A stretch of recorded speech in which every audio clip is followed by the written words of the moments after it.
मी देव झालो असं स्वतः म्हणू नये असं बौद्धिक मोहन भागवत यांनी घेतलेलं आहे। तुमच्यातलं देवत्व लोकांना ठरवू द्या असंही त्यांनी एका कार्यक्रमामध्ये सुनावलेलं आहे। क्षणभर चमकणाऱ्या विजेसारखे कधी होऊ नये, चमकणे डोक्यात जाते, त्यामुळे वीज होऊन चमकण्यापेक्षा पणती होऊन तेवत जळत राहावं असा सल्ला देखील त्यांनी दिलाय।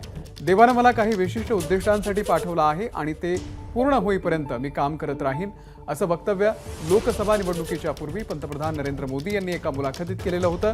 त्या पार्श्वभूमीवरती मी देव आहे अशी भावनाही काही जणांना जाणवत आहे असं भागवत यांनी सुनावलेलं आहे।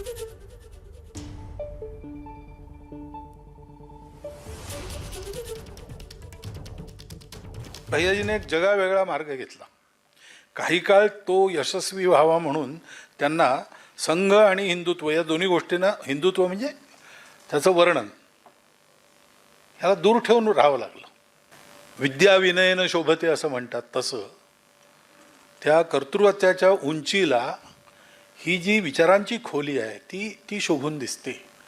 ती त्यांच्या ठिकाणी होती, सगळ्यांमध्ये नसते, माझ्यासारख्या जवळ नाही। त्याच्यामुळे जास्त दिसायला लागतो लोकांना आणि देवतुल्य महापुरुष वगैरे म्हणतात तेव्हा मला एक क्षण थांबावं लागतं जरा, कारण मला पक्का माहीत आहे मी काय आहे ते। असं काही झालं की ते कानाच्या इथूनच परत जावं, मनात येऊ नये, याच्यासाठी परिश्रम करावे लागतात। आपलं जीवन जितकं चांगलं करता येईल तितकं करावं, म्हणजे चमकू नये कोणी असं मी म्हणत नाही। प्रत्येकाने देवभात झालं पाहिजे, परंतु देव आपण झालो की नाही हे लोक ठरवतील। आपण मी देव झालो असं मानू नये। एबीपी माझा, उघडा डोळे बघा नीट।